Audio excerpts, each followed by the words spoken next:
What makes the Brighton and Hove Memory Assessment Service different? An introduction from Jason Wilcox, our Head of Service. What is the Memory Assessment Service here to do?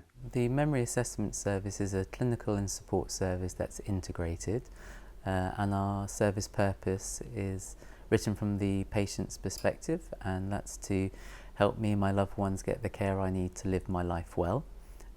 Our functions is to assess, diagnose, treat and support, and we do them in a slightly different order to traditional MAS services. Why do we do things differently in the Memory Assessment Service?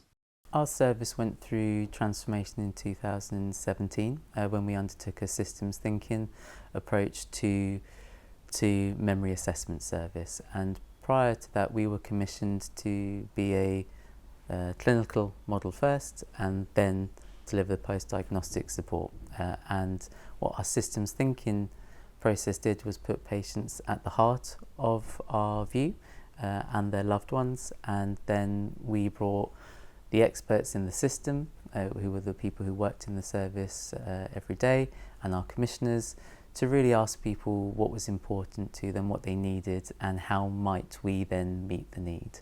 What's different for patients? The different experience that our patients will have is that they will be speaking to their memory support worker at the point of referral, and they'll build a relationship with that worker, and the memory support worker helps them to understand what the service can deliver and the benefit of engaging with us. But also we know that the healthcare system is complex. We know that many good services out there, but they're siloed, and our memory support workers help them navigate that system as well. And the added value that we have is that because we're a integrated system, our memory support workers will travel with that patient as they travel through the clinical and the support service. So when it comes to care planning, that named memory support worker will be the person having those conversations about what's next, what's the future holding for you. So how does this influence performance? Like most memory assessment services, we have our LQRs, which focused on the DDR, so the dementia diagnosis rate, patient journey times. They're key contractual ones that the whole system looks at. And what we've seen that our model can achieve is that when it was commissioned in 2013, DDR was in the 30s, and by 2017 it was in the high 60s. So it had been really impactful and successful. Patient journey times, traditionally they were taking a year in secondary care, when MAS by 2017 had them to 10 weeks from referral to diagnosis. And pre-COVID we were one of the highest performing services. Our patient journey times were swift, and our DDR was in the low 70s, and it was climbing while the national trend was a declining one. So those measures is we know that they can deliver what the system needs. How does good performance influence patient experience? I think what's new in our system is that we have the focus on quality of life.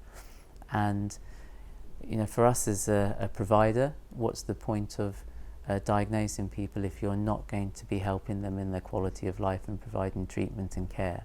And I think the value of having an integrated system is that MAS can do the clinical stuff, and it can also do the support aspects. And we have a strong narrative that we deliver personalised care, we improve people's quality of life, and our LQR really says that 75% of people have reported a maintenance or an improvement in their quality of life. And I think working in the field as dementia that's progressive, I think that's really fantastic results. Lifelong care for all our patients. We're now a support service for life. Then it allows MAS to have the space and time with our patients to really deliver on the future planning and advanced care planning for our patients. So our ambition is that in the next year that we'll start to incorporate advanced care planning into some form of our memory service offer. Understanding that needs are diverse in our community. Within Brighton and Hove there's a high population of people who identify from the LGBT community, and we're working with the LGBT switchboard for Brighton and Hove to really undertake a year-long project to really understand what our patients need, but also how a system needs to be personalised to the people it serves. And we know that healthcare systems are designed to treat and access the masses, but actually within the LGBT community there's a real need for people as they travel through the system to have it personalised, particularly people from the trans community and how dementia may affect them or cognitive impairment. Listening to patient voices is at the heart of the service. We've anchored ourselves to that system redesign and our purpose, and everything that we've delivered from that point is due to the voices of our patients, and for me that I think that is the driver to continual improvement, to really being advocates for the people that we serve, to really improve their quality of life and provision of what we deliver. Find out more about the Memory Assessment Service and our collaborative partnerships in the performance section of our website.